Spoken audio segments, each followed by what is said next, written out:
राधे राधे। राधे राधे महर्षि, आपके चरणों में कोटि कोटि नमन।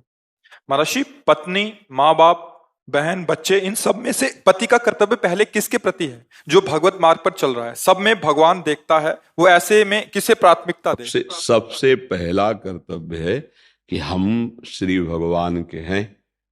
सबसे पहला कर्तव्य हमारा मनुष्य जन्म में हम भगवान के अंश से, सिद्ध बात है, इसमें कोई भाव करने की जरूरत नहीं। हम तो है ही ना श्री भगवान के। अब जिस समय जैसा कर्तव्य उपस्थित होता है, जैसे पत्नी हमारी अर्धांगिनी है, उसने सर्वस्व समर्पित किया है अपने जीवन को हमारे को, पाणी ग्रहण हम किया। अब उसकी बहुत सी वृत्तियों को साथ में, जैसे मकान समर्पित हो जाए तो उसका जाला भी आपका, उसकी मकड़ी भी आपकी, उसकी छिपकली भी आपकी, ऐसे उसका स्वभाव, उसका वर्ताव आपका। अब आपको संभालना है। अब हमारा दायां हाथ बायां हाथ हमारा ही शरीर, तो आप और आपकी पत्नी, अब आपकी मां है, आपके पिता है, दोनों को चाहिए कि उनको सुख में है, शरीर सुख, वचन के द्वारा, चेष्टाओं के द्वारा सुख। अगर माता पिता का त्याग करके पत्नी का अनुराग पूर्वक हम सेवन करते चल दिए तो हमारा कर्तव्य नष्ट हो गया। अगर हम पत्नी को त्याग करके माता पिता का पक्ष लेके उसके, हमारा कर्तव्य नष्ट हो गया। बहुत विवेक की जरूरत है। उसने संपूर्ण अपने जीवन को दिया, सत्य मार्ग की बात कह रहा हूं, एक संसारिकता से नहीं, अध्यात्म से। अब वो हमारा एक आधा अंग है, तो हमारे अंग को चोट लगे तो हम सह सकते हैं, लेकिन हमारे धर्म को चोट लगे तो नहीं सहेंगे।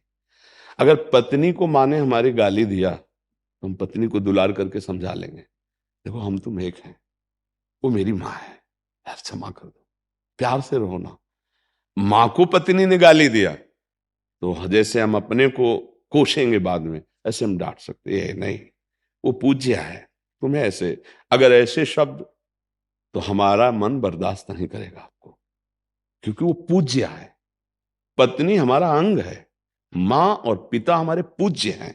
अच्छा, बुढ़ापे में बुद्धि का फर्क हो जाता है, निर्णय में चिड़चिड़ाहट पैदा हो जाती है, स्वभाव में रुक्षता आ जाती है, सोच विचार की कमी भी हो जाती है। हमको उनकी बातें नहीं ध्यान देनी। वो गाली दे रहे हैं, वो निंदा कर रहे हैं, दो रिश्तेदार आए, उनसे तुम्हारी निंदा, तुम्हारी पत्नी की निंदा, आपको सब सहना है, उनकी सेवा प्रधान रखनी। ये धर्म पूर्वक आपका गृहस्थ जीवन निर्वाह हो जाएगा। अगर आप मां के पक्ष में होकर पत्नी को प्रताड़ित करते हैं बार बार, ऐसा ऐसा, तो आप अपने धर्म का नाश कर रहे हैं, क्योंकि वो समर्पित है, ऐसा नहीं है।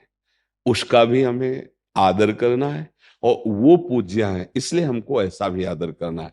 कहीं ऐसी परिस्थिति हो जाए कि दो में एक को चयन करना पड़ेगा, कि हम मां को चयन करें या पत्नी को चयन करें, तो हमको चाहिए कि किसी भी स्थिति में पत्नी को अपना संग स्वीकार करके मां की सेवा करनी। त्याग दोनों का नहीं किया जा सकता। उसका पाणी ग्रहण किया है और वो परम कर्तव्य सामने है। अगर पाणी ग्रहण किया हम त्याग कर देते हैं तो वे विचार प्रवृत्ति में चली जाए, गलत मार्ग में, तो हमारा जीवन खत्म हो गया, क्योंकि पाणी ग्रहण किया। अगर पति पत्नी मां का त्याग कर देते तो हमारा धर्म नष्ट हो गया। परम धर्म मां है, चाहे कोई कितना भी बड़ा तपस्वी योगी हो, मां के सामने किसी के लिए चलते। चैतन्य महाप्रभु ने कहा था कि इस शरीर की चमड़ी की अगर हम जूती बनाकर आपको मां पहनाएं तो भी मैं उरिद नहीं हो सकता। मां तो मां है ना, कैसे हम ऐसा हो सकता है। अच्छा, पत्नी पाणी ग्रहण किया है, चाहे जैसी परिस्थिति हो हमारा उसका साथ रहेगा, तो प्यार में एक बहुत बड़ी ताकत है। हम अगर प्यार से व्यवहार पत्नी से करें तो वो हमारे हृदय की बात समझेगी, हमारे धर्म की बात समझेगी। पर मां और पिता अगर ये वयोवृद्ध हैं, असमर्थ हैं, तो इनके त्याग करने की बात नहीं सोचनी चाहिए।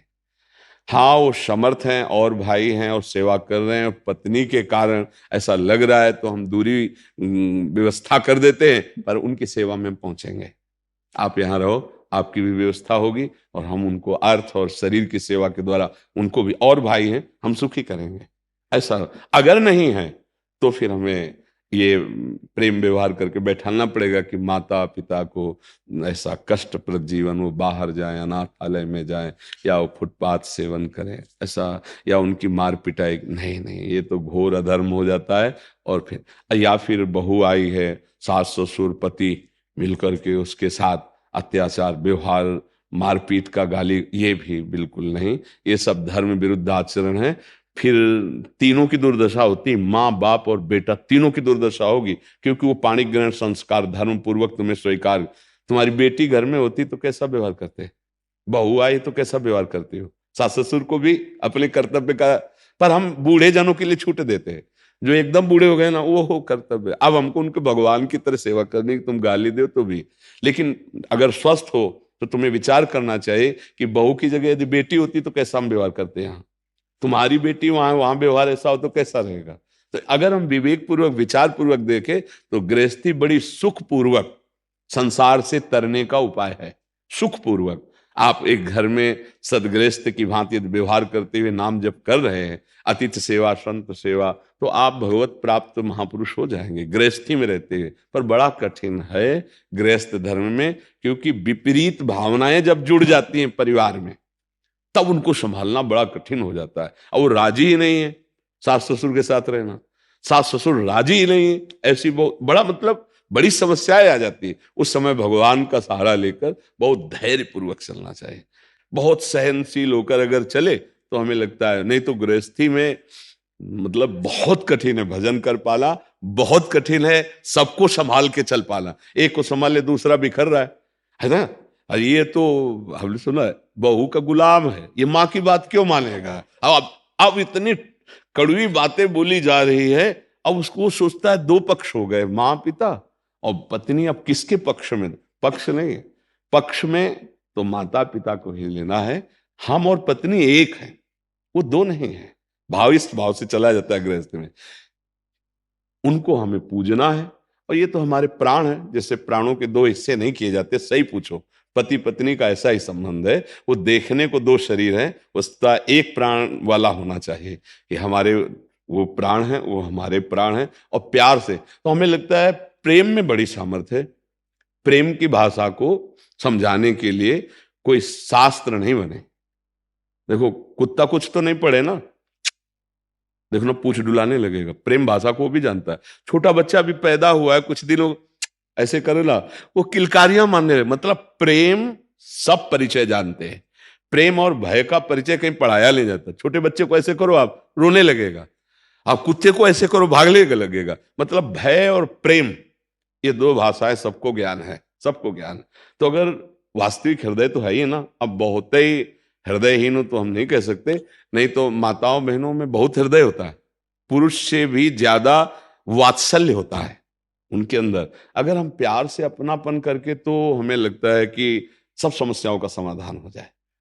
थोड़ी देर अगर गुस्सा, कोई बराबर तो रहता नहीं, तो जब गुस्सा शांत हो जाए तब प्यार से समझा दे। पर माता पिता अगर वयोवृद्ध है तो हमारा प्रथम धर्म है कि दोनों मिलकर उनकी सेवा करें जब तक उनका शरीर है। समझ पा रहे? महर्षि, इसमें एक प्रश्न है, कल हमारे पास आया था। जैसे आप कहते हैं कि माता पिता की सेवा करनी चाहिए, परम कर्तव्य है, बट कभी उनकी मानसिकता और इनकी मानसिकता दोनों में विलग हो जाता है, तो वो इनको घर से निकाल दिए।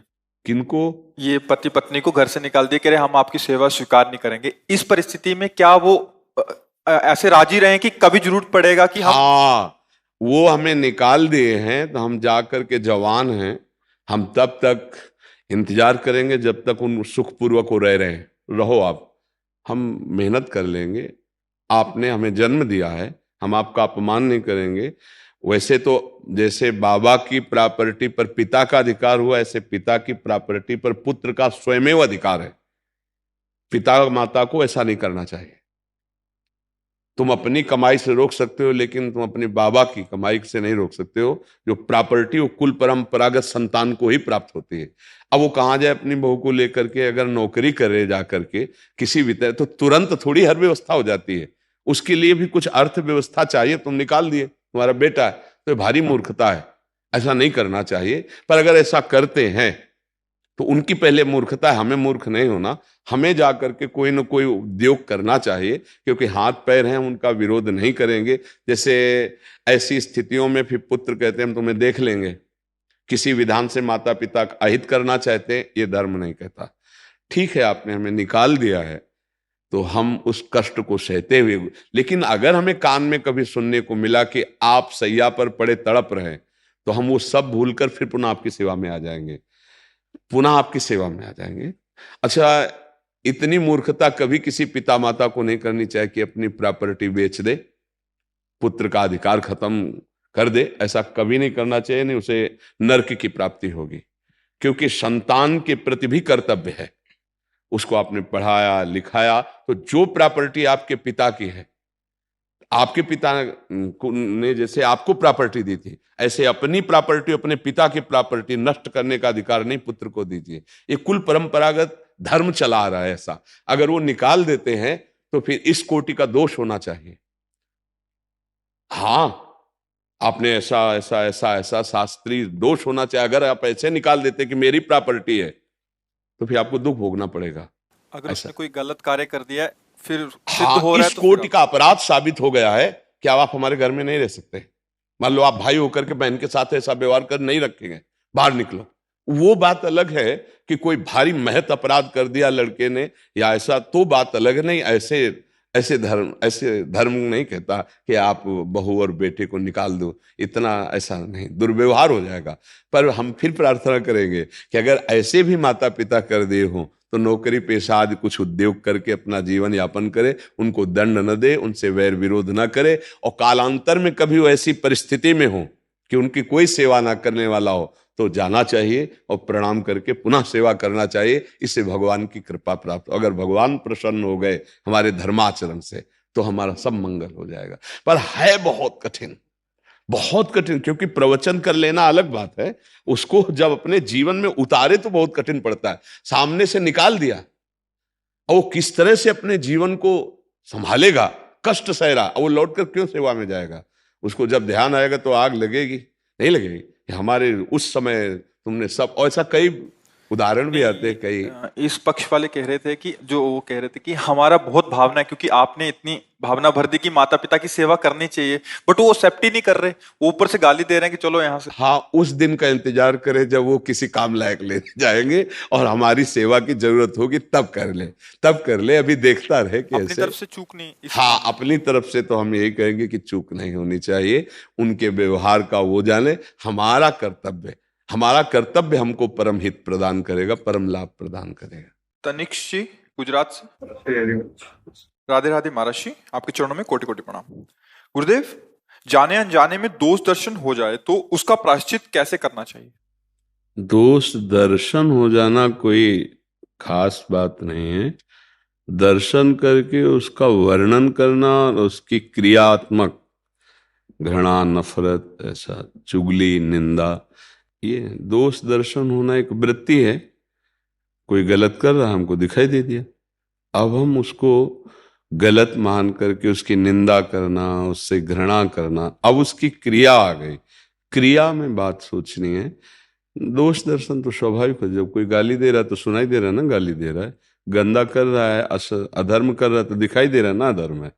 उसमें वृत्ति आ जाना तो स्वाभाविक है। पर फिर आगे का जो कार्य है उसको हम संभालें, हम किसी की निंदा न करें, तो फिर धीरे धीरे हमारा दोष दर्शन का विभाव मिट जाएगा। दोष दर्शन को कहते हैं छिद्रान्वेषण, दूसरों के प्रति दोष की वृत्ति ढूंढना, क्या कमी है क्या। तो हमें लगता है ये काम हम अपने अंदर करें, अपने अंदर के दोषों को ढूंढ ढूंढ कर निकालें, तो हमारा बढ़िया काम बन जाएगा। और जैसे कोई अधर्माचरण कर रहा है तो दिखाई तो देगा ही कि अधर्माचरण कर रहा है। पर अगर हम अध्यात्म मार्ग में पुष्ट होना चाहते हैं तो हमें चाहिए कि हम उसकी निंदा ना करें, हम उसके प्रति घृणा भाव ना करें। हम भगवान से प्रार्थना करें कि उसको सद्बुद्धि दे और वो अधर्माचरण का त्याग कर दे। क्योंकि जैसे कोई शराब पीता है तो शराबी निंदनीय नहीं है, शराब निंदनीय है। अगर प्रार्थना के द्वारा, प्यार शिक्षा के द्वारा वो शराब छोड़ देता है तो अच्छा आदमी हो गया। तो घृणा हमको उन दोषों से करनी है जो दोष हमारा पतन करते हैं, जो सामने वाले का पतन करते हैं। अब वो असमर्थ हो रहा है तो हम समर्थ भगवान से प्रार्थना करते हैं कि प्रभु ये गलत मार्ग में जा रहा है, आज हमारी दृष्टि में आया, तो नाथ इसे आप सद्बुद्धि प्रदान करें, इसकी बुद्धि में ज्ञान प्रकाश करें। हमारा मित्र है तो हम उसे प्यार से समझा सकते हैं कि आप हमारे दोस्त हैं, आपका ये गलत कदम, आपका ये अधर्माचरण आपको हानि पहुंचाएगा, इसलिए प्रार्थना करते हैं ऐसा ना करो। जो रोका गया है वो घृणा बुद्धि के लिए रोका गया है, ये तो नहीं नहीं, उसमें भी भगवान विराजमान है। जिसे आज तुम घृणा बुद्धि से देख, कल वो बहुत बड़ा महात्मा बन सकता है। उसे कहीं संत संग मिल जाए, वो प्रायश्चित कर बैठे अपने कर्मों का, हृदय जलने लगे, तो बड़ा महात्मा बन सकता है। हम घृणा दोषों की करें, उस दोष की निवृत्ति हो गई, सो महात्मा हो गया। दोष किसी के अंदर स्थायी थोड़ी है, इनकी सत्ता थोड़ी दोषों की, सत्ता तो श्री भगवान की है, सत्ता तो सत्य की है। ना सतो विद्यते भाव, ना भाव विद्यते सता। कामी है, काम वृत्ति आई है, वो चली जाएगी। अब ये काम वृत्ति से निर्दोष कैसे हो, ये हम भगवान से प्रार्थना करेंगे। उसको बल दें, उसको सद्बुद्धि दें, ना कि उसकी निंदा करने से, अवहेलना करने से, घृणा करने से ना उसका मंगल होगा ना हमारा मंगल होगा। तो हम अध्यात्म मार्ग के पथिक हैं, हम उसका मृदु विरोध करें और भगवान से प्रार्थना करें। मृदु विरोध, जैसे हमारा मित्र है, हमारा पुत्र है, हमारे शासन में है, तो उसे समझा सकते हैं और भगवान से प्रार्थना कर सकते हैं। किसका प्रश्न था? दोष दृष्टि होना कोई खास बात नहीं, दोष दृष्टि के बाद की जो क्रियाएं वो ना हो, वो हमारी मंगलमय। तो दिन है तो दिन दिखाई देगा ना, रात है तो रात दिखाई देगा ना। तो अधर्म कर रहा हमें दिखाई देगा ना कि अधर्म कर रहा है, तो दृष्टि तो होगी, पर हम उसके जो परिणाम हैं वो हम ना माने, निंदा न करें, घृणा न करें, नफरत न करें। क्यों? वो अधर्म करता है, उसे घृणा नफरत न, वही तुम में आ जाएगा, क्योंकि तुम्हारा गाढ़ चिंतन सत्यत्व भाव से होगा। ये दुष्ट है तो दुष्टता तुम में आ जाएगी, ये नीच है तो नीचता तुम में आ जाएगी। ये बिल्कुल सृष्टि का क्रम है। किसी का जोर से दोष देखकर उस पर घृणा कर लो, वही दोष आप में जागृत हो जाएगा। और सही पूछो तो यदि वो दोष आप में ना हो तो दोष दिखाई ही नहीं देगा बाहर। जब गोस्वामी जी के दृष्टि में राम जी आ गए तो उन्हें जड़ चेतन जग जीव जत सकल राम में जान, उन्हें भगवान दिखाई दे रहे हैं, उनको कहीं कोई दुष्ट थोड़ी दिखाई दे रहा है, वो तो सबकी चरण वंदना करते हैं। तो हम भगवान नाम जप करें और स्वयं अपने हृदय के दोषों को जितना जानते हैं ढूंढ ढूंढ कर उनका त्याग करें। दूसरा कभी अगर हमारी दोष दृष्टि में आता है तो हम भगवान से प्रार्थना करें कि उसको इस दोष क्रिया से, दोष बुद्धि से बचा लें। नाथ आप सर्व सामर्थ्यशाली हो, मेरी दृष्टि में आया इसलिए मैं प्रार्थना करता हूं कि उसको सद्बुद्धि दें और मेरी दृष्टि को पावन करें। कोई दोष इसमें नहीं। देवश्री, चिंतन जैसे अभी की दोष दर्शन हो गए, उसके बाद उसी चीज का चिंतन चलता, ऐसा लगता है कि गलती हो गई मुझसे बहुत बड़ी। हाँ, तो चिंतन तो ना चले, इसीलिए हम कहते हैं राधा राधा जपो ना, मन हटा के वहां लगा दिया। अच्छा, अब जैसे कोई गलत कर रहा है, चिंतन कर रहा है, अब उस समय उसकी बुद्धि माया से ग्रसित है। 3 गुण है माया के, सतोगुण, रजोगुण, तमोगुण। तीनों गुणों का अपना अपना प्रभाव है। अब वो साधक तो है नहीं, वो बेचारा 3 गुणों के प्रवाह में बहता चला जा रहा है। कहीं तमोगुण से हिंसा, क्रोध, नाना प्रकार के प्रमादी स्थितियों वाले कार्य, कहीं रजोगुण से भोग वासनाओं वाले सब क्रियाएं हो रही, कहीं सतोगुण से कोई भजन साधन, दया, धर्म, पुण्य, दान आदि कर्म, 3 गुणों से मायाकृत कर्म हो रहे हैं। अगर हम किसी की भी निंदा या किसी की स्तुति करते हैं तो हमारा गुण दोष पर सत्यत्व भाव हो जाएगा, हम भगवान को नहीं देख पाएंगे। और परमार्थ है सब में भगवान का दर्शन करना, सब में परमात्म तत्व का दर्शन करना। इसलिए कहा गया गुण दोष पर दृष्टि रहेगी तो प्रभु पर नहीं रहेगी, प्रभु पर दृष्टि रहेगी तो गुण दोष पे नहीं रहेगी। तो आपको देखना है कि पर्दे पे ये जो शुभ अशुभ क्रियाएं दिखाई दे रही शरीर पे, ये तो त्रिगुण माया का खेल है, लेकिन अंदर हृदय में बैठे जो श्री भगवान है, हमको उनको देखना है। निर्दोष ब्रह्म सबके अंदर विराजमान है। ये मायाकृत कर्म कभी शुभ कभी अशुभ, कभी पापाचरण कभी पुण्याचरण यहाँ सृष्टि में दिखाई देंगे।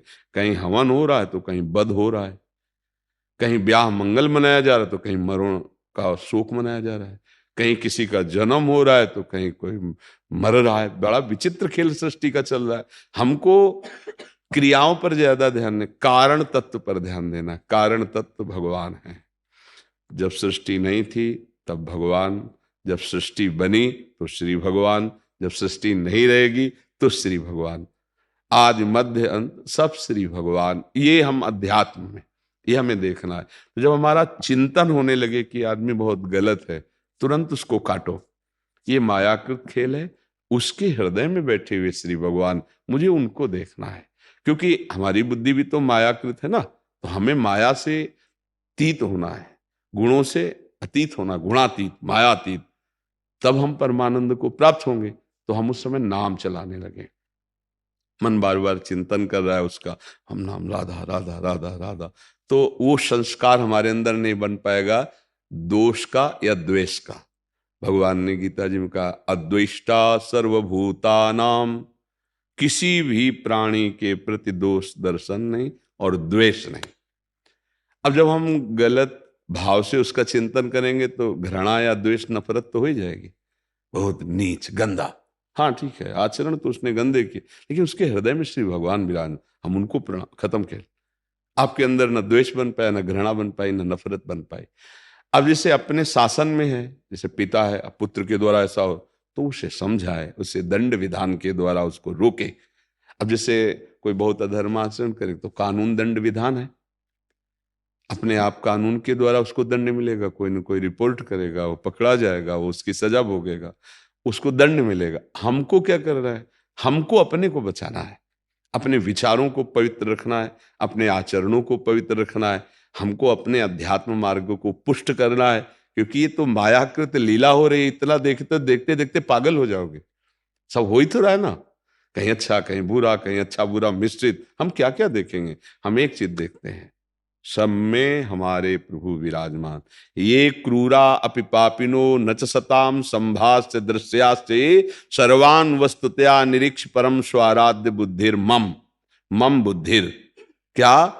सब में मेरे आराध्य देव राधा वल्लभ लाल विराजमान हैं। किनमें? जो क्रूर हैं, पापी हैं, दुष्ट हैं, नीच हैं, दर्शन और संभाषण के योग्य भी नहीं, उनके हृदय में भी मेरे राधा वल्लभ लाल विराजमान है। ये हमारी साधना है, ये हमारी उपासना है। हमें ऐसे देखना है, बच जाएंगे हम किसी की निंदा स्तुति से बच। पर निंदा के कीते आवत नहीं कछु हाथ, मूर्ख पर्वत पाप को ले चल अपने साथ।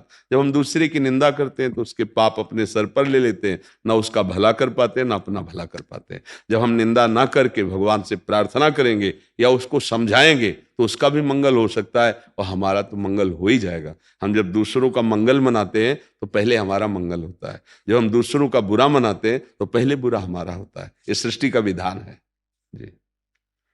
प्राची खंडेलवाल जी जयपुर से। राधा वल्लभ श्री हरि। गुरुदेव भगवान, आपके चरणों में कोटि कोटि प्रणाम। भगवान, मेरे मन में चिंता और अविश्वास का भाव समय समय पर आता है, जिससे मैं दूर करने का प्रयास भी करती हूँ, पर ये प्रकट होता रहता है। मैं किस प्रकार अपना विश्वास बढ़ा सकती हूँ? क्या मार्गदर्शन? नाम जब जैसे जैसे पाप नष्ट होगा तो हृदय में प्रकाश होता है ज्ञान का। हमें विश्वास कब होता है? जब हमारी अनुभूति में आवे कुछ ना। दूसरों की अनुभूतियां तो हम सुन रहे हैं, पर हमारी अनुभूति तो है नहीं, तो हमें विश्वास नहीं होता है। हमारी अनुभूति कैसे? तो अनुभूति करने वाले जो हमारे करण हैं, अंतःकरण, मन, बुद्धि, चित्त, अहम, ये मलिन हो चुके हैं। इनको निर्मल किया जाए तो हमारी अनुभूति होने लगेगी श्री भगवान है, ये अनुभव होने लगेगा। हमारी बात प्रभु सुन रहे हैं, उत्तर मिलने लगेगा। हमारी चाहत प्रभु देख रहे हैं, आपके सामने उसका परिणाम आने लगेगा। पर इसके लिए हमें पहले तप करना होगा। तप माने कष्ट सहना होगा। जो गंदी हमारे अंदर प्रेरणाएं होती हैं उनको सहना होगा, वो जलाती हैं। चुपचाप उस ताप को सह लो और नाम जप करो तो विश्वास जागृत हो जाएगा। विश्वास जागृत हुआ तो भगवत प्राप्ति दुर्लभ थोड़ी है। बिन विश्वास भगति नहीं, ते बिन द्रवहि न राम, राम कृपा बिनु सपन्यों, जीव न लह विश्राम। बिना भगवान की कृपा के स्वप्न में भी जीव को शांति नहीं मिल सकती। और भगवान की कृपा का अनुभव, भक्ति का अनुभव विश्वास से होता है। अब ये विश्वास बड़ा कीमती चीज है। भगवान पे विश्वास हो गया मतलब काम बन गया। तो मलिन अंतःकरण में संशय बना रहता है, निर्मल हृदय में विश्वास रहता है। तो हमें पहले सफाई करनी है। क्या? पहले गंदगी नहीं आने देना, और जो अंदर की गंदगी उसको साफ करना है। हमारे अंदर भगवान ने बुद्धि दी है, हमें पता है कि हम क्या गलत करते हैं। कोई नहीं कह सकता मुझे पता नहीं, क्योंकि तत्काल आपको आदेश होगा अंदर से गलत है और आप जलोगे तत्काल, क्योंकि भगवान सबके हृदय में बैठे। कोई नहीं कह सकता मुझे पता नहीं था कि गलत काम है। जो गंदी बात है, जो गंदे आचरण है, जो बुरी बात है, वो सबको पता है। अब जब जानबूझ करके बुरा कर रहे हो तो फिर पाप क्या होता है? आवरण होता है, वो सत्य को ढक देता है। सत्य को ढकने का मतलब जैसे सूर्य है, तो कोहरा सूर्य को नहीं ढकेगा, पर हमारे नेत्र ढक गए तो हमें लगता है सूर्य ढक गया। ऐसे ही पाप हमारे ज्ञान नेत्रों को ढक लेता है, विवेक को ढक देता है। अब हमारे को लगता है पता नहीं भगवान है भी कि नहीं। ये मलिन हृदय का लक्षण है, अविश्वास उत्पन्न हो जाना। तो हमें लगता है अगर हम नाम जप करें और बुरे आचरणों से बचें, पहले बचें और नाम जप करें, तो हमारा हृदय पवित्र होना शुरू हो जाएगा। अब जब नाम जप भी थोड़ा कर रहे हैं और गंदे आचरण भी कर रहे हैं, तो बहुत काल तक आपको कुछ अनुभव नहीं होगा, जब तक गंदे आचरणों पर विजय नहीं प्राप्त करोगे। तो नाम जप, अच्छे आचरण, तो धीरे धीरे सत्संग सुनने से, भगवान की कृपा से भगवान पर विश्वास हो जाए। किसका प्रश्न था? हाँ, आत्मविश्वास एवं परिजनों पर विश्वास की कमी होती है। आत्मविश्वास एवं परिजनों पर विश्वास की कमी हो जाती है, परिजनों पर विश्वास नहीं कर पाते। देखो जब हमारा विश्वास होता है ना, तो हमें कोई भी अविश्वासी नजर नहीं आता। और जब हम दृढ़ विश्वास करते हैं ना, तो हम आपको कहते हैं आज तक जीवन में कभी विश्वासघात नहीं हुआ। आज तक तुमसे कितने लोग मिलते हैं तुम जानो, लेकिन हमसे लाखों करोड़ों लोग मिल चुके बचपन से बाबा जी। कभी क्यों? क्योंकि हम किसी पर विश्वासघात कभी नहीं किए, तो हमारे साथ कभी विश्वासघात नहीं हुआ। आगे भगवान जाने, अभी तक की, आज तक की बात बता रहे हैं। आप सब बैठे हैं ना, हमारा विश्वास है कि हमारे प्रभु हमारे को दर्शन देने इतने रूपों में आए हैं। हमको आह्लाद होता है आपसे बात करके, आपसे मिलके। आपके जाने के बाद जब आप जाते हैं तो हमारा हृदय शांत और प्रसन्न होता है कि इतनी हमारी भगवत सेवा बन गई, इतने स्वरूपों में आए हुए जनों की सेवा बन गई। हम वाणी के द्वारा, दृष्टि के द्वारा इनको सबको सुख पहुंचाया। देखो हमारी विश्वास की कमी है, इसलिए ये दोष उत्पन्न होता है। हमारा दृढ़ विश्वास हो, बस हमें अपने को सुधार, तो सब ठीक हो जाएगा। परिवार में, समाज में, राष्ट्र में जब हम सत्य रहेंगे, धर्म से रहेंगे, तो जो धोखेबाज कपटी है ना, वो भी आके सत्य और धर्म, कम से कम हमारे सामने, तो इतना समझो, हमारे साथ, हमारे सामने कम से कम सत्य और धर्म से बैठेगा। इसके बाद जब फिर हवा लगेगी तो बात अलग है, और अगर रंग चढ़ गया तो आजीवन के लिए सत्य और धर्म से चल पड़ेगा। ये बात समझो। हमको अपनी कमी को दूरी करना है, हमको अपना हृदय मजबूत करना है, तो हम नाम जप करें। परिवार के सदस्यों के हृदय में भी श्री भगवान बैठे हैं, आप उन पर दृष्टि डालो। यही तो हम कहते हैं, हमारा अगर विचार भगवान से जुड़ा हुआ है तो हमें कोई परास्त नहीं कर सकता। यद्यपि विपरीतताएं आती हैं, क्या मीरा जी के जीवन में विपरीतता नहीं आई? या और भी महाभागवत संत जन, या जो स्त्री स्वरूप में संत जन हुए, क्या उनकी विपरीतता नहीं आई? प्रतिकूलताएं आती हैं, विपरीतताएं आती हैं, पर हम भगवत मार्ग के पथिक हैं। इन्हीं पर विजय प्राप्त करने के लिए तो हमारी महिमा है। अरे अनुकूलता में, जय जय में, नमस्कार में, प्रणाम में तो सब महान है। महान तो तब है जब गाली हो, प्रतिकूलता हो, और हम निकल जाए वहां से, हमारे अंदर कोई प्रभाव न पड़े, तब तो बात समझ में आती है। तो पहले आप अपने को मजबूत कीजिए। आपका कर्तव्य है जो उस पर ध्यान दीजिए। सास ससुर से आपको व्यवहार कैसा करना है, पति से कैसा व्यवहार करना है, परिवार के जो निज सदस्य जन है उनके साथ कैसा बर्ताव करना, ये आपका। वो आपके साथ कैसा करते हैं प्रभु देखेंगे। आप अपने वर्ताव से हो तो दुखी नहीं होगी।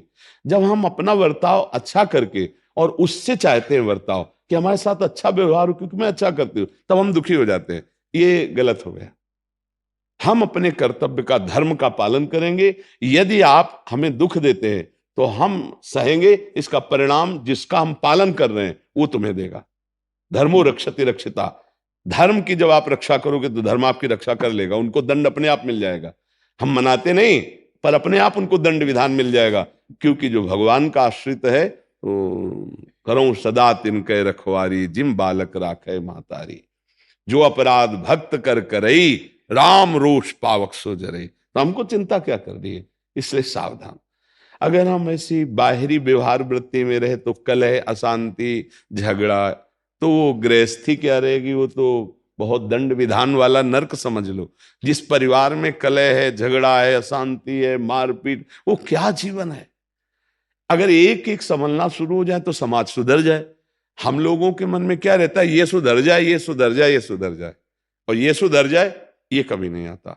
अगर ये सुधर जाए आवे तो अपने आप सब ठीक हो जाए। हम अपने को संभाले, आप अपने को ठीक करो, आप अपने को ठीक करो, समाज ठीक होने लगी। पर हम लोग क्या करते हैं कि हम मनमानी कर सकते हैं लेकिन तुम मनमानी नहीं कर सकते हो, बस यही बिगाड़ हो जाता है। हम दूसरे को संभालना चाहते हैं, दूसरे को सत्य पे, दूसरे को धर्म में हो, हम स्वयं नहीं, तो ये बात बिगड़ जाती। हम अपने धर्म का पालन करें तो निश्चित हम सुखी होंगे और हमारा प्रभाव पड़ेगा।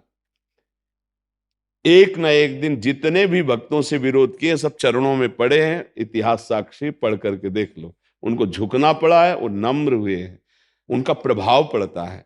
धर्म में चलने वाले की कसौटी होती है, उसको प्रतिकूलता मिलेगी, उसको अपमान मिलेगा, उसको निंदा मिलेगी, उसको दुख मिलेगा, पर जो इतने पर भी डटा रहता है फिर उसको पद मिलता है, भगवान की कृपा मिलती, परम पद मिलता है, लौकिक पारलौकिक सब उन्नति मिलती है। इसलिए डरना नहीं चाहिए, धर्म से चलो।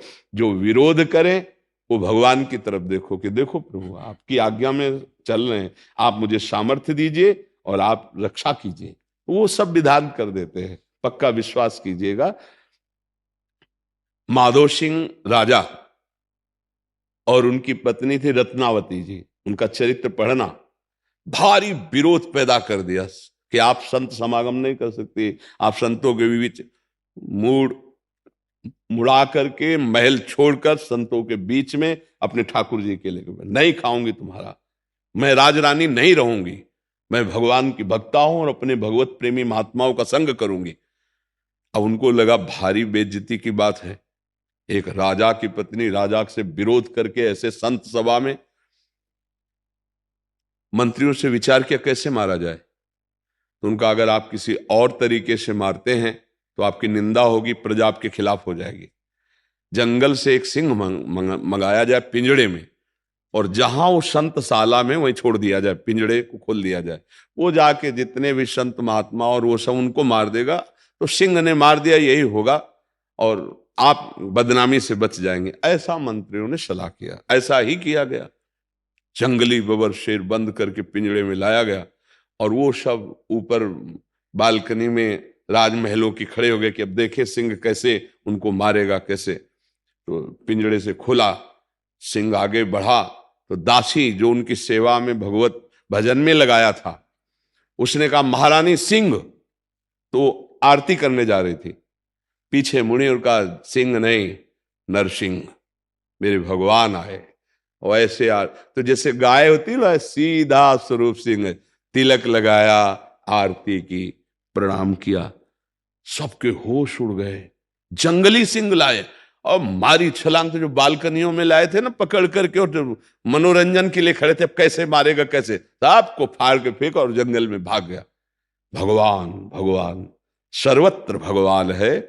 आखिरकार पूरे चरित्र पढ़ना, आखिरकार माधो सिंह और मान सिंह दोनों चरणों में आके गिरे, ऐसे चरण पकड़ा रत्नावती जी को और कहा मुझे आपकी भक्ति की महिमा का पता नहीं था, मुझे क्षमा करो, मुझे क्षमा करो। ये अगर हम धर्म से चलते हैं तो धर्म कसौटी भी पेश करता है, संसार विरोध करता है, हम उसको सहें, नाम जप करते हुए भगवान से प्रार्थना करें। देखो किसी भी मार्ग में चलने पर कसौटी तो होती ही है। अब जैसे आप किसी भी नौकरी में जाएं तो उसके हिसाब से उसके प्रश्न होते हैं, उनको पास कर लो, आप उस पद में पहुंच जाओ। भाई अगर टीचर बनना है तो इतना पढ़ा लिखा होना चाहिए, इतना ऐसे ऐसे उसकी ट्रेनिंग होती, तो ये परम पद है।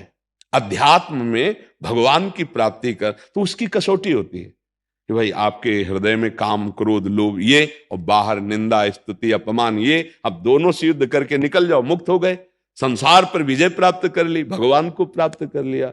इसमें कोई स्त्री पुरुष का मतलब नहीं है, ये शरीर है, हम तुम सब एक ही भगवान के अंश हैं। इसलिए धैर्य पूर्वक नाम जप करो, अच्छे आचरण करो, दूसरों के प्रति सद्व्यवहार, अपने कर्तव्य का पालन करो, आगे भगवान देख लेंगे। क्यों जी। पीयूष चावला जी दिल्ली से। राधा वल्लभ श्री हरिवंश। राधे राधे महाराज जी, आपके चरणों में कोटि कोटि प्रणाम। महाराज जी, बीज मंत्र क्या होता है? ये किस प्रकार भगवत प्राप्ति में सहायता करता है? अलग अलग बीज मंत्र होता है, एक ही तो बीज मंत्र होता है। देवी जी का अलग है, श्री कृष्णचंद्र जी का अलग है, प्रियालाल का अलग है, युगल सरकार का अलग है। बीज मंत्र का अर्थ होता है उस मंत्र के अधिष्ठात्र देवता को अधीन करने की सामर्थ्य जिसमें है। प्रेम, भद्रकाली, दुर्गा, अलग अलग बीज मंत्र, कोई एक ही बीज मंत्र थोड़ी होता है, अलग अलग बीज मंत्र। उस अधिष्ठात्र देवता, मंत्र के अधिष्ठात्र देवता को अधीन करने की सामर्थ्य उस मंत्र में होती है। वो अनुष्ठान किया जाता है, गुरु प्रदत्त। फिर जैसे हमारे निकुंज का बीज मंत्र अलग है, ब्रज लीला का अलग है, अलग अलग मंत्र हैं। बीज का मंत्र का मतलब होता है आराध्य देव को अधीन, प्रेमाधीन कर लेना, आराध्य देव का साक्षात्कार कर लेना। जैसी हम भावना करते हैं वैसे ही आराध्य देव का हमें अनुभव हो जाना उस मंत्र के प्रभाव से, और हम जैसी भावना करते हैं वही सिद्ध हो जाना। जैसे गोपी भाव, सखा भाव, सहचरी भाव, वात्सल्य भाव, दास भाव, ये भक्ति मार्ग में, उपासना में वही उसको बीज मंत्र के द्वारा भाव स्वरूप का अनुभव होता है। जैसे अभी आपको देह भाव है तो अनुभव हो रहा है ना, पुरुष स्वरूप में है। ऐसे भगवत भाव की उपासना का भाव होता है तो वो अनुभव करता है कि मैं प्रभु का सखा हूं। वैसे ही जैसे देह भाव में हो ना तो तुम्हें कोई ज्यादा परेशानी तो नहीं पड़ रही पुरुष ध्यान में, पुरुष अपने आप बना रहता है, इसका ध्यान भी नहीं करते, इसका भजन भी नहीं करते और इसको कभी नहीं भूलते। वो भाव देह प्राप्त होता है बीज मंत्र से, और उसी से भगवान की दिव्य लीलाओं में प्रवेश होता है। तो गुरु प्रदत्त, मन माने नहीं जैसे ऐसे मन ग्रंथ उठाया और उससे, उन्हें गुरु प्रदत्त, गुरु आदेशानुसार कैसे उसका अनुष्ठान किया जाए, जैसा वो आदेश करते हैं वैसे जब हम अनुष्ठान करते हैं तो हमें स्वरूप बोध हो जाता है, स्वरूप की प्राप्ति, और लक्ष्य बोध हो जाता है। जैसे प्रियालाल तो उनका साक्षात्कार, उनकी लीला में प्रवेश, ये बीज मंत्र का प्रभाव। समझ रहे हैं आप? आदित्य जी केरला से।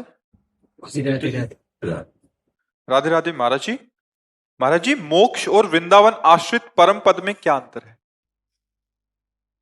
जैसे तरंग जल में मिल गई, मोक्ष हो गया। अटखेलियां कर रही है समुद्र में ही, समुद्र में ही अटखेलियां कर रही है, उसका नाम तरंग है वही समुद्र। वायु विकार हटा, वो जल में लीन हो गई, ये मोक्ष है, वो समुद्र हो गई।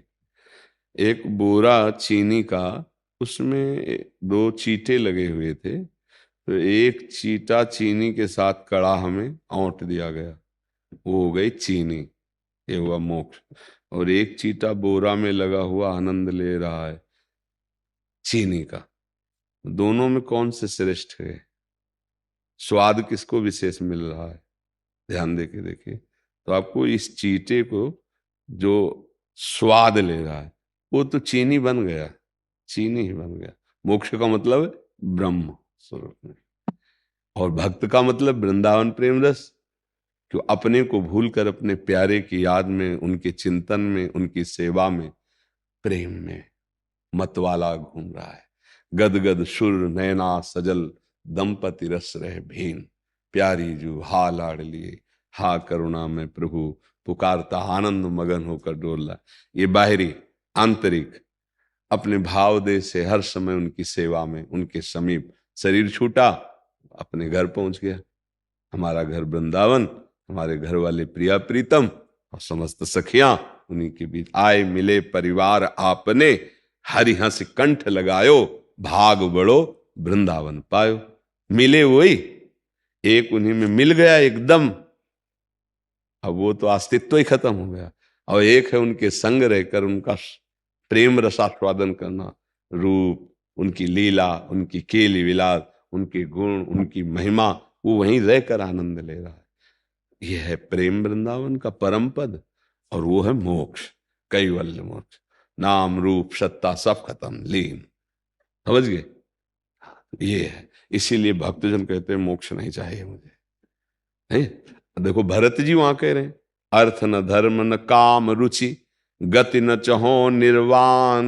निर्वाण यही मोक्ष पद। जन्म जन्म रति राम पद, यह वरदान नाम। बार बार जन्म हो लेकिन प्रभु का प्रेमी बनकर जन्म। हर जन्म में भगवान की भक्ति करूं, उनकी उपासना करूं। यही जो निजन्मो कर्म बस, तहाँ राम पद अनुराग हूं। चाहे जिस कर्म के प्रभाव से आप जिस योनि में चाहो भेज दो, पर भगवान आपके चरणों में प्रेम हो, ये खास बात। भक्त जनों ने कभी मोक्ष इसीलिए नहीं मांगा। मोक्ष नहीं, हमारे प्रियालाल छूट जाएंगे, मुझे मोक्ष नहीं चाहिए। हमें प्रियालाल में समा नहीं जाना, हमें प्रियालाल के प्रेम में डूबना है, उनके समीप रहना है, उनके सुख में निमग्न होना है। समझ रहे ना जी?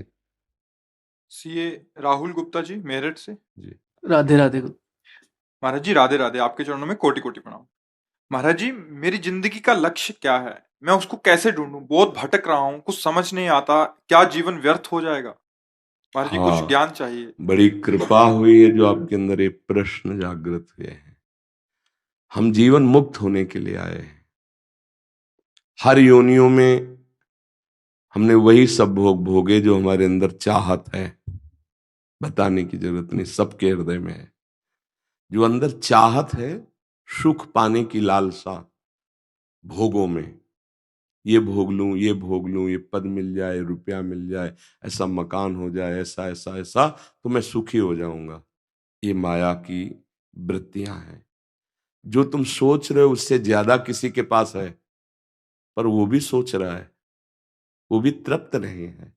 विश्व में, ब्रह्मांड में कहीं भी किसी, मान लो आप तो अपने को जानते हैं केवल, और सही पूछो तो अपने को भी नहीं जानते। केवल शरीर और वासना को समझ पा रहे हैं, अपने स्वरूप को तो नहीं जानते ना आप। लेकिन यहां तो बहुत सब स्वरूप आते हैं, धनी मानी पदाधिकारी सब। जब तक बच्चा भगवान का भजन नहीं, तब तक कभी किसी को तृप्ति नहीं है, न धन से, न भोगों से, न पद से, न किसी से। एक अशांति है, एक अधूरापन है, एक भय है कि सब छूट जाएगा, आज नहीं तो कल छूट जाएगा। हम मुक्त होने के लिए आए हैं। काम क्रोध लोभ मोह मद मत्सर, इनकी गुलामी से मुक्त होने के लिए आए हैं। हम शरीर के राग से मुक्त होने के लिए आए। हम ये जानने के लिए आए कि आखिरकार हम हैं कौन। ये तो हम नहीं है, ये तो हम नहीं है, क्योंकि वास्तविक ये हम नहीं है। ये हमारा रहने का स्थान है, ढांचा। जैसे हम मकान नहीं है, मकान को बोलते हैं मेरा मकान, इसको बोलते हैं मेरा शरीर। मैं शरीर तो नहीं कोई बोलता ना, मेरा बोलता है ना। तो जैसे मेरा मकान, ऐसे मेरे रहने का स्थान है। मैं तो ये नहीं हूं। अब इसके अंदर पहुंचते हैं तो मेरा मन आता है, मैं मन नहीं हूं। आता है ना, आज मेरा मन उदास है, आज मेरी बुद्धि काम नहीं कर रही है, आज बड़ा चित्त अशांत है। मतलब वो भी मैं नहीं निकला, वो भी मेरा के अंतर्गत आया। जैसे शरीर, ऐसे ही अंदर का मन बुद्धि चित्त अहंकार सूक्ष्म शरीर, और तीसरा है स्वभाव कारण शरीर। बोले यार इस व्यक्ति का स्वभाव बहुत गंदा है। तो कहता देखो मेरा स्वभाव ऐसा ही है। वो भी मेरा बोला, मैं नहीं बोला, मैं स्वभाव नहीं बोला, मेरा स्वभाव बोला। तो तीनों शरीर, स्थूल सूक्ष्म कारण, ये मैं नहीं। तो मैं हूं कौन? बस यही जानने के लिए आए हो, भगवत प्राप्ति के लिए आए हो। अब सब शीशा में हमारे रूप को दिखाने की सामर्थ्य है, पर उसमें गंदगी मल चल गया है, अब उसको साफ करना पड़ेगा। मन जब निर्मल हो जाता है, बुद्धि जब निर्मल हो जाती है, तो इसी से हम भगवत साक्षात्कार कर लेते हैं। अभी मलिन मन है, शीशा तो है पर गंदा है, तो प्रतिबिंब नहीं दिखाई देगा। इसीलिए भगवान ने कहा निर्मल मन जन सो मोहि पावा। मोहि कपट छल छिद्र न भावा। अब हमें पहले मन की सफाई करनी है।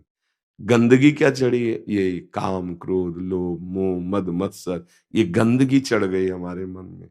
अब उसके साफ करने का जो साबुन है वो सत्संग है।